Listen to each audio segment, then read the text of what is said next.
Thank you everyone for joining us today. We are here with Whitney Wiley and Alipio de Vera, and we will be talking about diversity of thought, the segment of DEI that is often overlooked.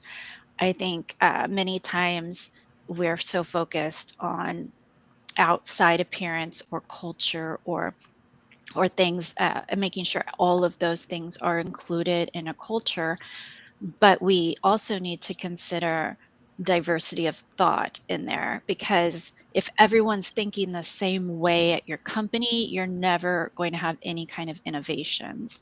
Um, and so I will pass it to you, Whitney, to introduce yourself.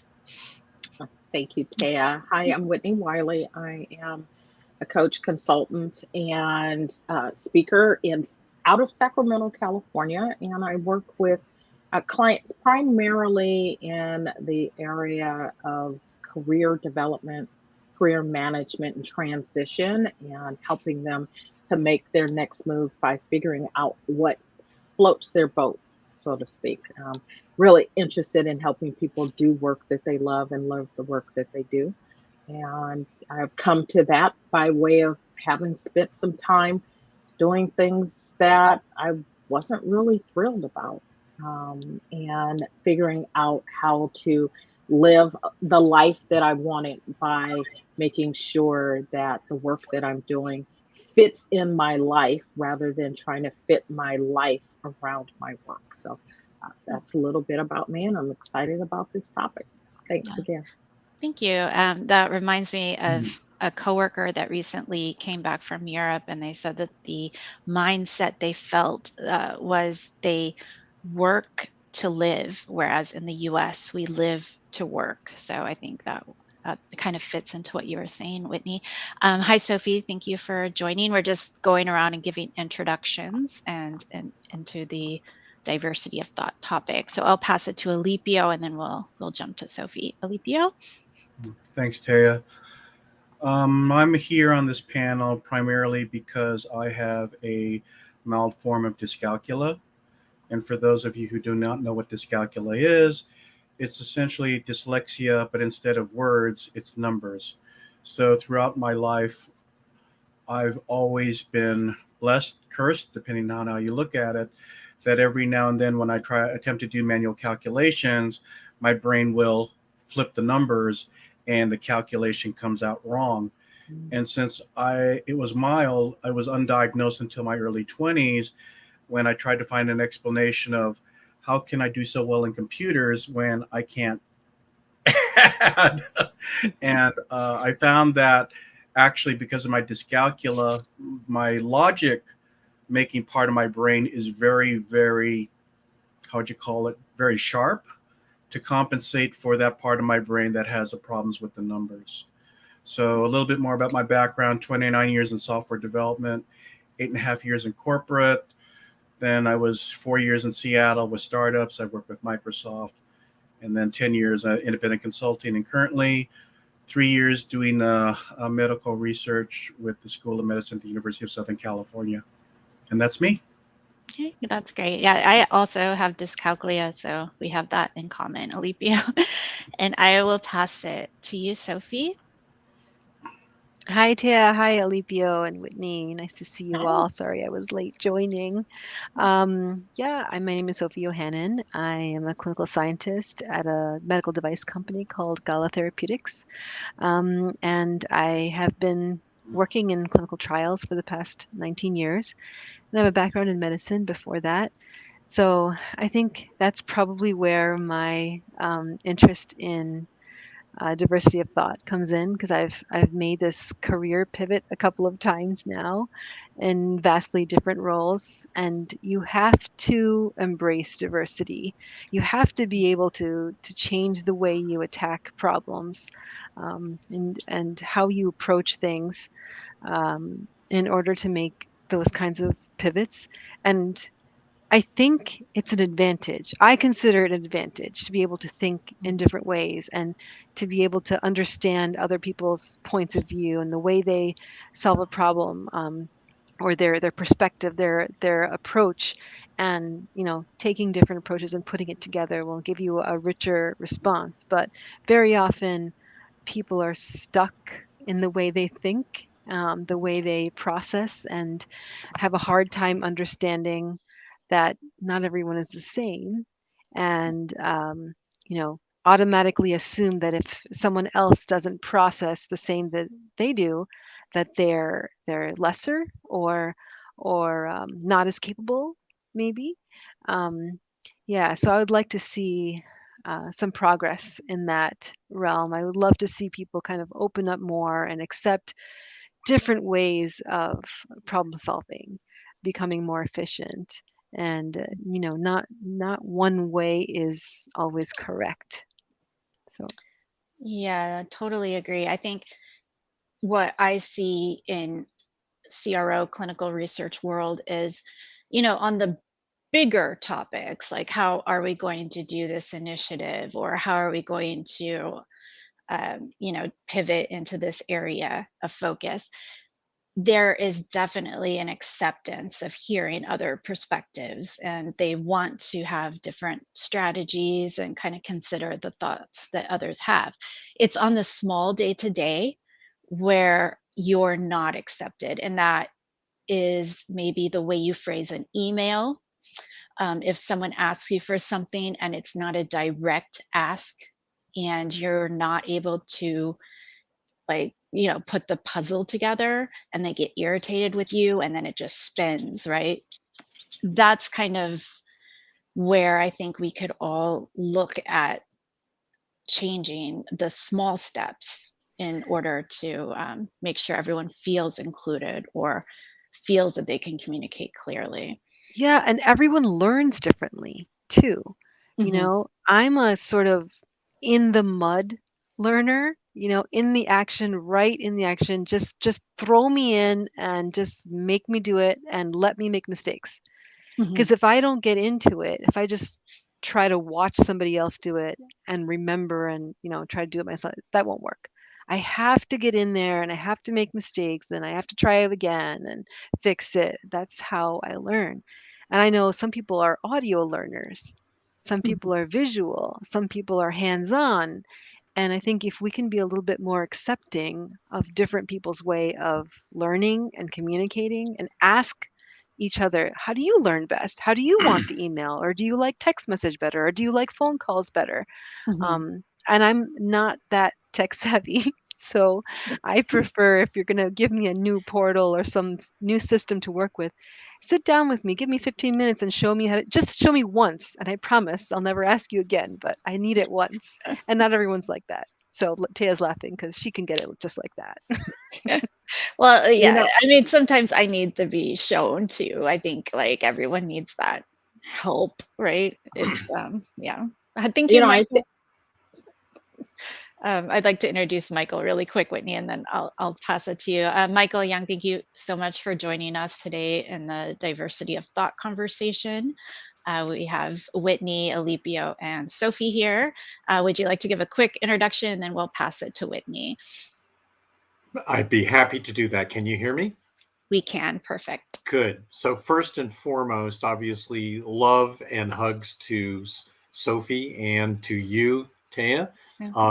And hello to Whitney, who we just connected earlier this week. So it's so cool to see you. it's a pleasure. So I'm coming into this largely because I have predicated my entire career largely on being all about possibilities and being open to the diversity of thought and ideas. I am a first generation Asian American. I know, big surprise. But as a part of that, this was a very big new world for me. And the reason why I sound like radio and television is because both of my parents spoke very broken English. And I learned most of my cadence and my vocabulary from listening to the radio and watching television. So I can share with you that by trying to be diverse in my thinking and being open to um, ideas and perspectives from all walks of life.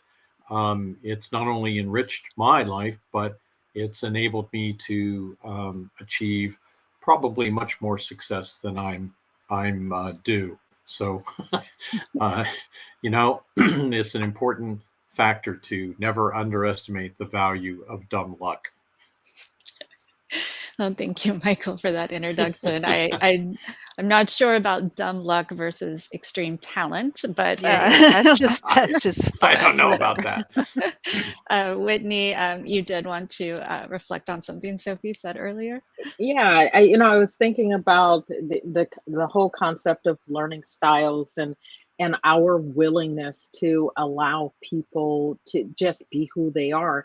I think it has to start with ourselves. We have to be willing to, and Michael just said this, be willing to have some diverse thoughts yourself, right? So, um, it, it, you either have a fixed mindset or a growth mindset, and you get to choose which one you have. And I think it starts with this willingness to fail, being willing to fail, being willing to be wrong, being, in order to do something differently, and starting as a beginner, right? That we're so busy trying to win and to one up one another that we don't allow that for ourselves. And until we do that for ourselves, it's going to be difficult to allow other people to be different from us, right?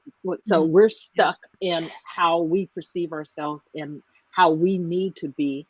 And then we want other people to be just like us, to think like us, to act like us, to look Yeah. like us. Mhm. And first of all, that's not going to happen.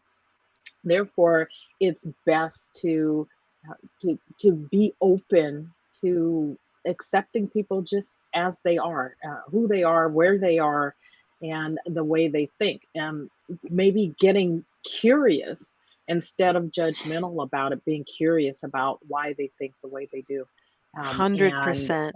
I and know we had a and build discussion on about that. failure. Remember that hour-long discussion we had about failure, failing with flair? If you're, just as you said, Whitney, if you're not willing to fail, you'll never grow. Yeah, It's just part of it. Well, absolutely. and something I would like to bring up is that everyone on this panel is just immensely talented. Whitney comes from a background of lobbying and law. Alipio has owned his own business and is very dominant in that software field that some of us don't even speak that language. And Michael, you've been C-suite level at various companies, and Sophie, you are an amazing scientist now at a very high executive level. So we all have this kind of ability to help those that are not at this level, right? And to reach out to others and help them up. And I think this leveling of leadership that I'm seeing, and I think it's because of the pandemic. I don't know if other people have an opinion on that, but I'm seeing this trend toward leveling of leadership. And to me, it's exciting because it brings different people together to maybe enhance innovation and new ideas.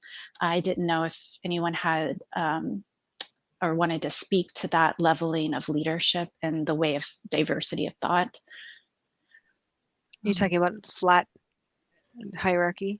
Yeah, flattening the hierarchy. Not necessarily, I'm not seeing it necessarily go away, but I am seeing more of an outreach. What do you think? And actually listening. Yeah, I mean, that's where the answers are, right? The boots on the ground personnel in any organization, in any company, institution, the people who know what needs to be changed, what's working and not what's not working, are the boots on the ground, the people who are doing it, right? So if they don't have a direct connection to the executive level who are making decisions, you're always going to get a watered down version of what's happening, right? So I think that's key, and having that open approach where individual contributors or boots on the ground people can communicate freely with executive 2, 3, 4 levels above them and not have that fear of being judged or condemned for reaching out to someone at a higher level. That's how we learn, and that's called innovation. That's so important. I think the fear part is so important to what you said, because while I see some companies doing this very well, I see others doing this poorly, where those at a lower level are afraid to speak up or afraid to voice their opinions. And then you see these huge gaps in process and no one's talking about it. I don't know, Michael, have you had experience in kind of trying to fill in those gaps and getting that information? Oh, you're on mute, Michael. Different software platform. I've not Yes. used this before, so I apologize. What I was going to share was that I certainly agree with what Sophie has brought up. Interestingly, within any organization, whether that be a volunteer or for-profit or whatever the organization is, even smaller organizations of 10 to 25 people, many, if not all, of the answers to particular business challenges or particular positioning challenges or messaging challenges can be found in and amongst the people who are actually working there. A lot of market research companies want you, and most organizational development consultants will ask you to go externally. And certainly the 360 view of your organization is important from both a marketing and a commercial standpoint. But the real answers to your questions are often found internally. And if I can do this correctly, let me see if I can share a screen here.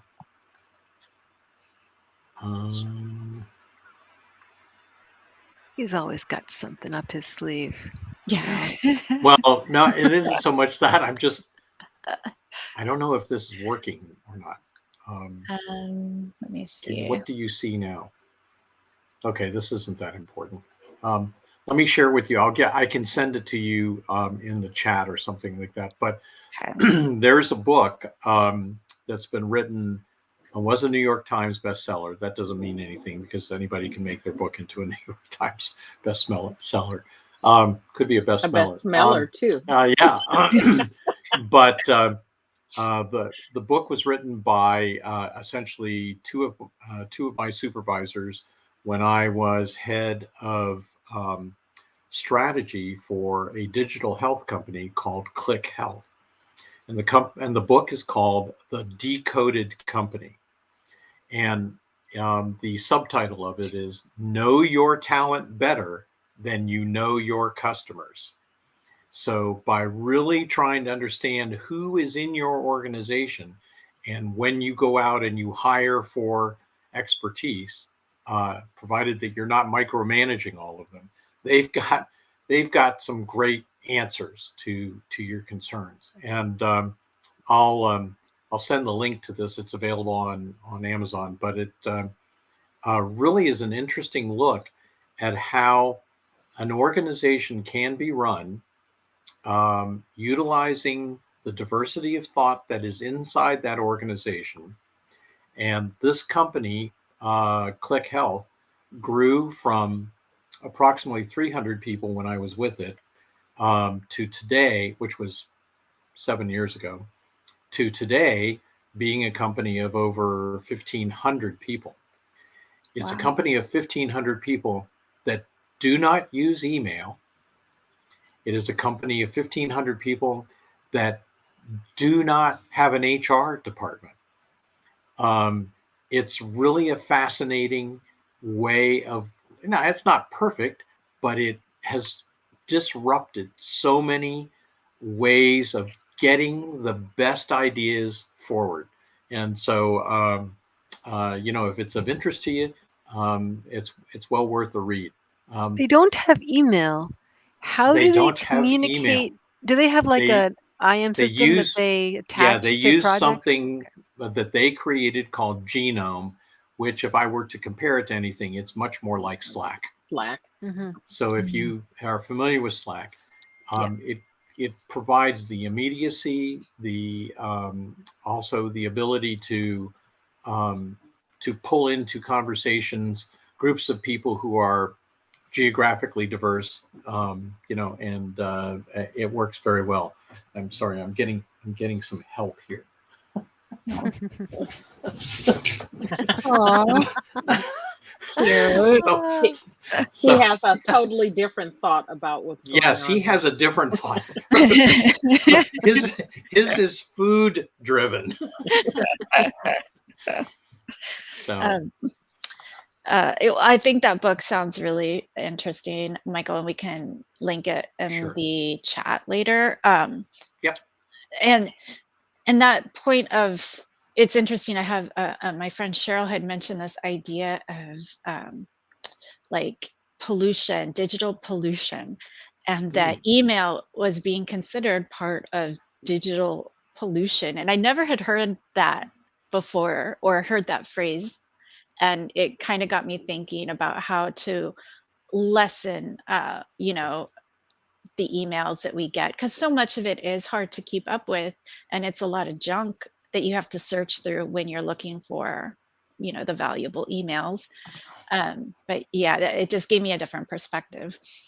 Yeah, and it's incredibly. I would say it's an incredible time suck, because one of the problems is most people get up in the morning and then they'll open their email and they'll see, what's been delivered, especially if you work diverse geographies like I do across the world. Stuff's coming in at all times. The problem is that when you do that, essentially you're handing over the direction of your day in the very beginning of the morning by reading everybody else's email, as opposed to going, Olympia, you're agreeing. It's like, I don't know whether that's the smartest thing to do.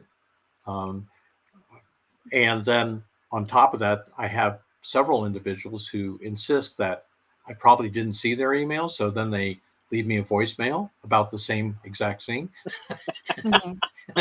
And then they send me a text an hour later saying, did you see my email about the following? Did you see my email? Did you hear my voicemail about the email? Right. Or did you see my IM about the voicemail about the email? Exactly. Yeah.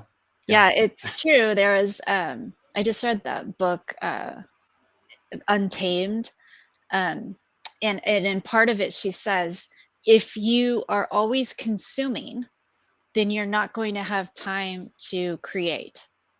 And I think that was just like a light bulb moment for me, because she was saying, she was telling her children, you can't be on the phones all the time playing games, because what are you doing? You're consuming the game that someone else created for you. Why don't you start creating games? Like that kind of whole change of mindset. Instead of being a consumer, be an innovator. Yeah, exactly. Alipio, you and I both share the dyscalculia diagnosis. Is this something that you typically would share with people that hire you or your company, or is it something that you just keep to yourself? How do you go about sharing that diagnosis?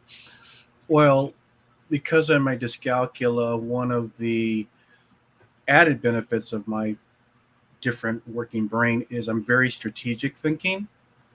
And that goes all the way back to when I was, I believe, 15 years old. And I led a team of high schoolers to beat a team of Caltechers at their own game of Star Trek back in '75. And I beat them in 2 turns because I was able to use my strategic part of my brain. Because it's interesting, as you know, back in '75, some of you probably weren't even born back then. It's essentially, computers were really new. And then when you create a game, using a virtual space, the Caltech team were basically had been trained on board games, physically moving miniatures. So they had a kind of like an obsolete mindset trying to utilize this new technology. And because of the way my brain works, I immediately figured out the advantages of working in a 3-day space. And so I came up with a strategy that they were not prepared for, and I beat them in 2 turns. So again, that's what when I talk to clients, potential clients, I say that because of the unique way my brain works, I'm able to see opportunities and also possible hidden traps in any type of strategy a company is considering. Like, as Taya knows and Sophia knows, that, currently I've been looking at the healthcare field. I've only been in it for about 3 years. And as a software guy, I'm always looking at, okay, what are the systematic failures? Is it because we don't have the right tools? Is it maybe not the right time? And then I start hunting down. And because of the way my brain works, I came across a new way of decision-making in complex situations called decision intelligence. But see, that's a function of how my brain works. It's not enough for me to identify what are the systematic problems. It's also, do we have the solutions or technology, or is there something that isn't seen yet? So that's how I'm able to present my dyscalculia as a strength. Hopefully that answers the question. Yeah, it does. Thank you, Alipio. Earlier I had mentioned just like small steps that we could do to be inclusive and to help those around us feel that their voice matters. Does anyone have tips on how to be more inclusive, or situations that you have found helpful in your look for diverse thought? I think the easiest first step is to try to put yourself in someone else's shoes, right? When you can sort of tell in a group setting or a virtual meeting when someone's ideas are being overlooked or glazed over, and the focus goes to somebody else, someone more senior or somebody more popular, whatever it is. So at that point, it's more effective for someone else to speak up, other than the person whose voice is not being heard, or whose idea is not being taken seriously. If a third party, another person, tries to circle the conversation back to that idea, it sheds light on, oh, well, somebody else heard that and wanted to know about that. So let's, more than one person is interested in this idea, or So like an this point of allyship. view. Yeah. Yeah. I mean, wouldn't you want that? It's something, that's why I said about putting yourself in somebody's shoes. Wouldn't you want that from someone on your team, if you're working in a team or a group? If your idea was not heard or was seen as something extraterrestrial or outlandish, wouldn't you want someone to speak up and bring the topic back to you when you were overlooked? So do the same for someone else. Sometimes we have to be a little bold and just, even when we know that's not the popular stance or that's not the popular perspective, to just open up and make people stop for a second and turn and pivot and look at, this other possibility. And you never know, it could become popular. That's true. So Yeah. I think your question, Taya, or at least as I'm interpreting it, is really about creating an environment, right? This inclusive environment. And maybe a first step is to get some feedback from your people, those that are in the community, whatever the community is, a work community, department, a unit, the entire organization, and get some feedback on whether or not there is a feeling of being free to express your thoughts, your opinions of things. Because what inevitably happens is there's a reward punishment system that's going on. And you may not even, you may not know it, right? If you're the leader or in a position of some authority, you may not recognize that that's happening from your perspective, but you can certainly get feedback. You can ask for it, but you can also get feedback when you ask questions and no one responds, right? So I was in Mhm. an organization, and we would have these monthly staff meetings. And in the staff meetings, there would be these opportunities when, someone in management would ask questions, and staff basically sitting on their hands, biting their tongues, right? But when the meeting's over, everybody's got something to say, but no one feels free and safe to express what they're thinking, what Mhm. they're feeling, because the reward punishment system is such that when you say something, you either are attacked passively or maybe aggressively. Your thoughts, your opinions are discounted. And who wants to continue offering up suggestions, solutions, being creative, innovative, if you're going to be continuously shot down? So it really becomes about creating an environment, a safe environment where people can say, this is what I think, this is, here's my idea, here are my ideas, here are some suggestions for improving a process or a product Mhm. or service or whatever it is, our relationships with each other.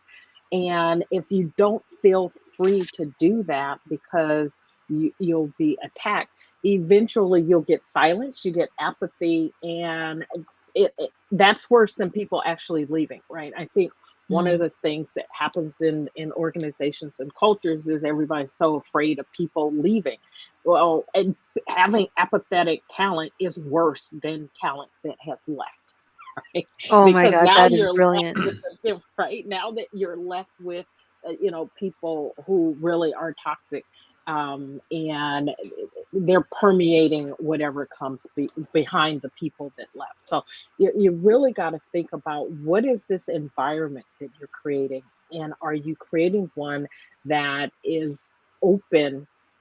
Before you can get to inclusive, you just need to be open to the possibilities, as Michael said earlier. Just open to the possibilities of what people have to say. And if that means initially saying nothing, just say, let me think about that. It's a Mhm. really interesting idea or approach. Let me give that some thought, instead of shooting it down or explaining why it won't work, Yeah. because you want to continue doing things the way that you've always done them. Well, I would say too, there's like a reverse of that when someone does speak out to upper levels or to executives, you don't want to hear just crickets. You want to hear some kind of response, At least an acknowledgement. Absolutely. at least an acknowledgement. Yeah, Michael, I'll pass to you. Absolutely. Yes. No, I had two comments that I wanted to give. One, um, really related to the environments that we were just talking about, whether they be a department or a division or just even you know, um, a designated group that gets together. All of that backbiting and tearing down and or shooting down of good ideas, etc. A lot of this has to do with what I consider to be organizational Venn diagramming. So people make their own Venn diagrams about where they fit into a particular organization, and sometimes they feel like their spot is just this one place where all the others intersect. And then you have people who think they're the universal group. They have something to say about everything, right? Um, so the point being that I think that when you are setting the goals of any get together, it's worth reiterating, here's the reason why we're meeting today. Here's what we're doing this quarter. Here's the annual goal. You got to get everybody around the campfire. And if you've seen this behaviorally in a lot of different situations. I'll go really big here and say a lot of my friends and colleagues are so disappointed at the division and the factions that now exist politically in the United States. But if you all recall what happened during 9/11, all of a sudden, emotionally, everybody was on the same team. Everybody was pulling for a common purpose.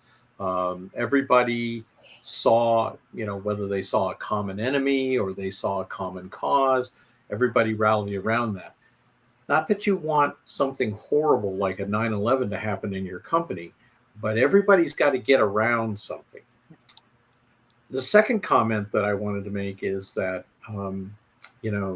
you hear a lot about servant leadership. And one of the things that I think about because I try to treat myself as a servant leader or a player coach, I may be managing a process or managing a project, but I'm also doing part of that project. I'm not just ordering people around.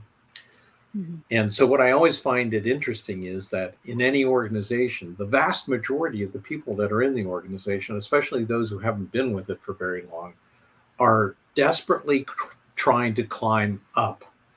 Okay. The servant leader is actually desperately trying to climb down. The servant leader is trying to get to the very, very bottom of this so that they can understand exactly where everything is coming from. And to go back to the earlier part of our conversation, where, as Sophie says, where the answers are. So there's a different perspective that if the leader of the group is trying to get all the way down, there's a lot less of this, that's a stupid idea or that's a whatever, because the attitude is going to be about, hey, we're here to make a common objective our reason for being together.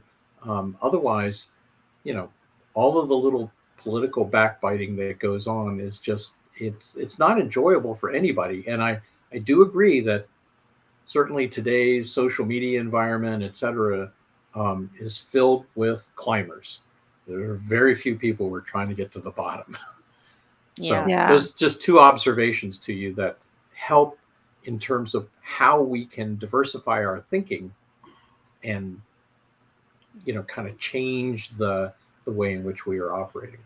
Definitely. Does that make any sense? Yes, 100%. And I think there's an intersection between what you said and what Whitney said, that we really have to examine the environment. What environment are we creating so that we can have diversity of thought and acceptance and opening up to these innovative thoughts? Examine what is the environment? What is the status quo first? I remember a colleague of mine, the same level as me, once came to me and said, "How did you speak to Mr. X? How did you even, how are you so bold?" It didn't even cross my mind that that was a barrier, or that, because I am just a bold person. I don't know, but you're just really naive, or that too, just dumb and just always talking, But it just took one person who I actually really respected and admired, at my level, who was dumbfounded with, what he considered my boldness. How could you possibly speak to this person? And that's when I realized each person, even at the same level, on the same team, will react differently, will have a different impression of the same environment that Whitney was speaking of. So until we examine that environment at the individual level, we don't really know how people are interpreting it. Yeah. Yeah, and you're right, Sophie. There are tremendous cultural norms. So when somebody said to you, how could you be so bold?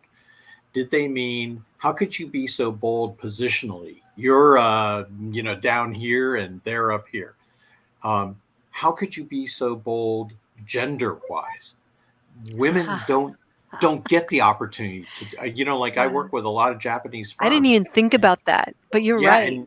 And you'll sit there and you'll go, wow, how come none of these women are saying anything? Okay, because in a Japanese environment, sometimes that's the situation, depending on One of my clients is 140-year-old company. So they're so ingrained with the way that they treat their employees.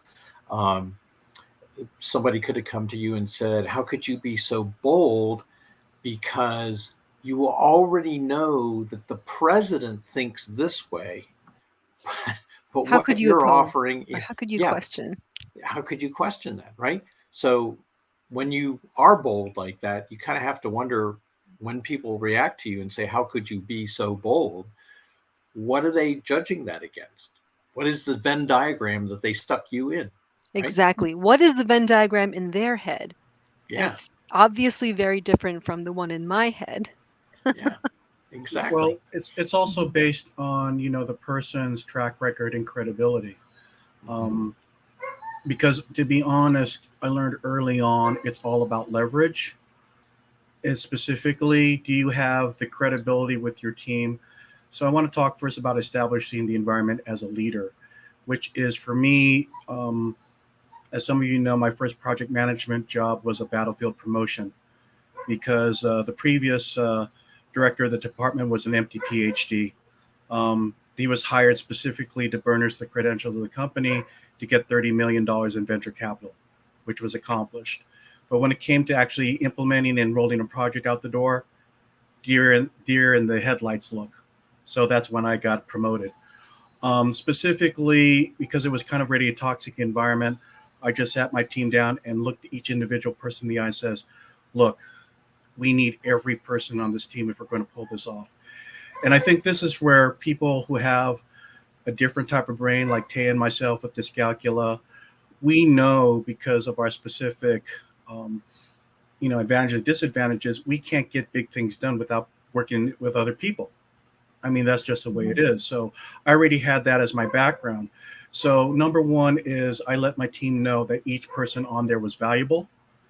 I welcomed all the type of input, but then they also knew that I believed in umbrella management, meaning that they were expected to protect me from shit coming from the bottom, and I protected them from shit rolling from the top. And I already established that because I stood up to the president CEO of the company, who was verbally abusing the admin assistant of our engineering department. And I stood and yelled at him for about half an hour. So again, number one, it comes down to your credibility. It also comes to how much leverage do you have within an organization. And if you don't have enough leverage, figure out a way to get it. I also did that too. So again, understand that what we say here is all nice and dandy, but if you don't have the leverage, you don't have the trust of the people who are working with you and the credibility with the upper management, it's all nice in theory, but again, it's theory. There's a difference when you have to apply it in the real world. So I just want to point that out. I'm done.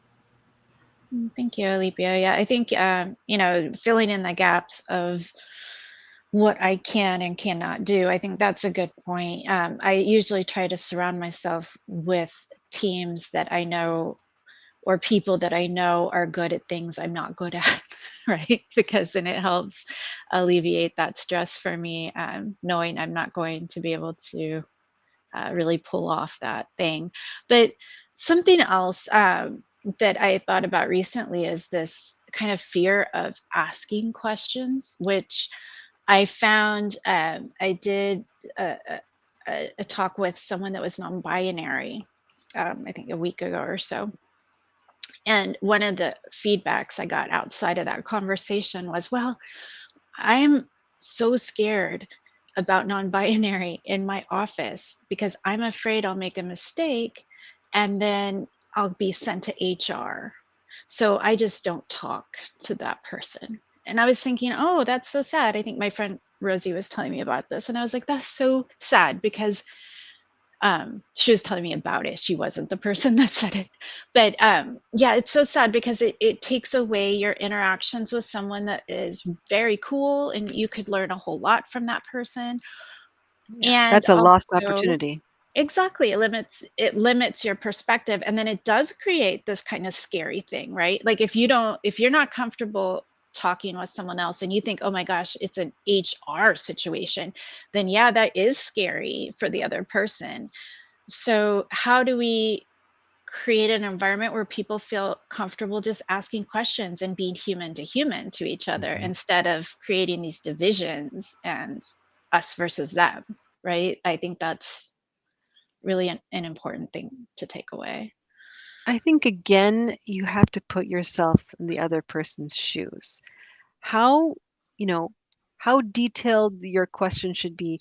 How detailed of a question would you be comfortable answering from a coworker? Now, if you're talking about sexuality, no matter what your sexuality is across the board, there are certain private questions, private spaces, lines that should not be crossed.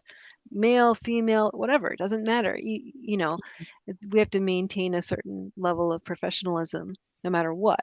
So in order to know what's appropriate and what's not appropriate, you really have to just think about what's comfortable for you first, and then start asking. But definitely don't close off from that. That's definitely a missed opportunity. And like you said, so sad.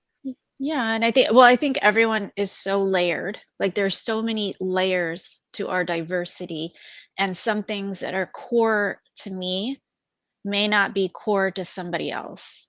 And so, like sexuality is one of those things that I'm not really, it's not part of my core, like where I would be, I don't know what the word is, advocating for it necessarily. I love open conversations and all of that, but it's not it's not a core piece of my identity, right? Like we did this exercise at work where we wrote like circles, and then we put words in the circles of what we defined as our core self. And I thought that was a really telling like exercise, because some people, there's so many things, right? You're an animal lover, or you're from another country, you speak 5 languages. Those things are they are telling of who you are, but if they're not something you consider a core piece of you, it may be just not something you're really willing to advocate or that you talk about regularly with others, right? I don't Yeah, know. which parts of you are top of mind? And those parts are different for each person. Yeah, yeah. And like something that's so important to you, someone else may also share that, but it may not be important to them like you, right? Definitely. Yeah. Well, thank you everyone for joining today. I think we had a lot of different perspectives, and I hope that we help someone kind of reach across the aisle, maybe ask questions of coworkers and see different thoughts. I'll just go around and kind of thought that you would like to leave the audience with. So we'll start with Whitney. So I think the word that you used at your last question, Taya, is where I would like to leave this conversation, which is see people as humans, right? Instead of as others, as something else, segregated, separated. We're all humans, and let's start there. See them as humans, treat them as humans, regardless of what diverse community they may come from, regardless of what the way they think. Um, I have seen myself historically as a logical thinker, not a particularly creative thinker. And over the course of the last 10 plus years, I've really worked on the creative side, starting with understanding that being logical is creative, right? And so, and letting that sort of bridge the gap in the way I approach things. But seeing people and accepting them as they are for who they are, and not trying to change them. And I think if we can do that, some of the divide that was mentioned earlier, we could move past that. I think that's great. Yeah, not trying to change someone's perspective, because most likely it's not going to change. And Alipio, what is something you would like to leave the audience with today? I think the most important thing is that every human being has value. And in a team corporate environment, they may not be contributing much to the team at the time, but circumstances change, and I've seen over and over when a black swan event can happen, which usually happens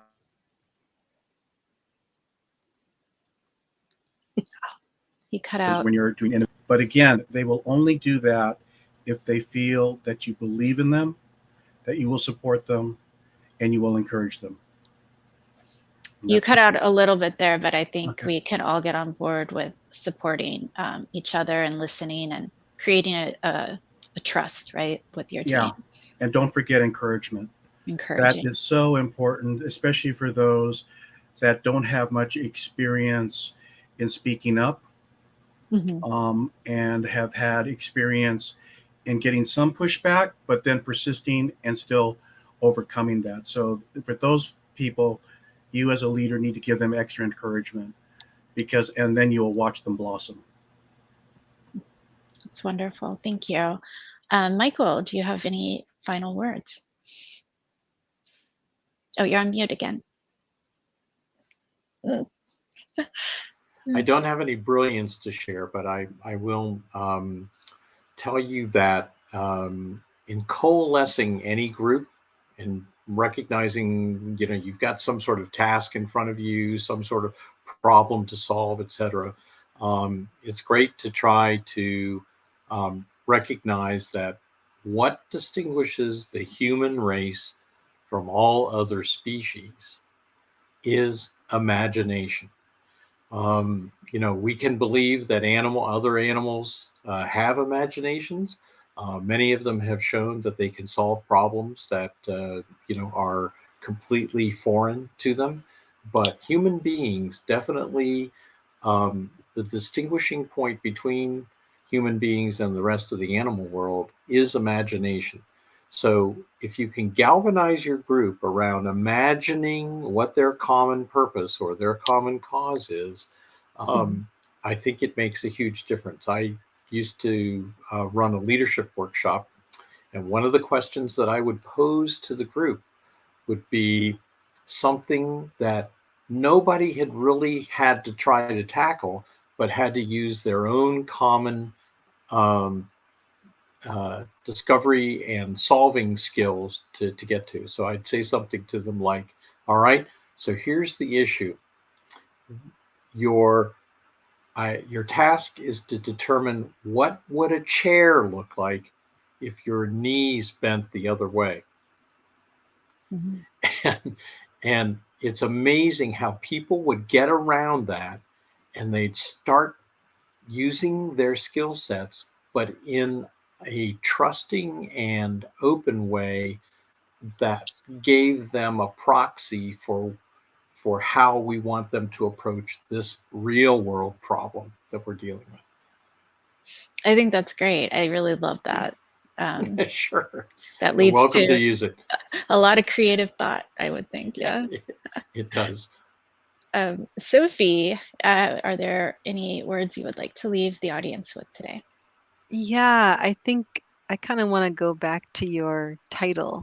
Diversity of thought is probably the least considered type of diversity that we talk about. We talk about race and ethnicity and gender and sexuality and faith and geography, all those things very often, but we don't talk about diversity of thought enough.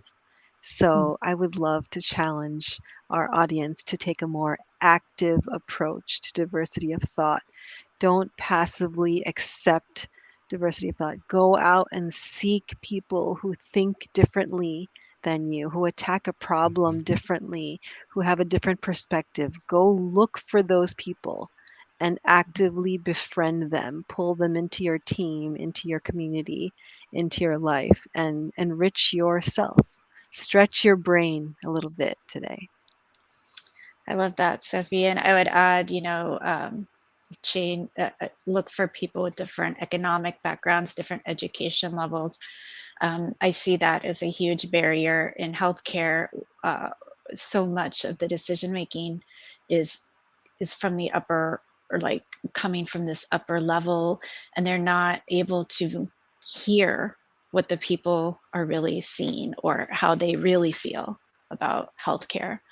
So I definitely think, reaching out beyond economics and education and all of these things that are creating barriers for us is so important. And also, I would add to allow people to be themselves, whatever pieces of their onion they want to share with you, or wherever pieces of their onion that they want to advocate for, let them, support them in that, and let them choose what core values are important to them. Not everyone has the same core values. So definitely a lovely conversation on diversity. So I will end today. Please give everyone a follow. Reach out if you have questions. You can direct message any of us. So thank you very much, and I will start to end.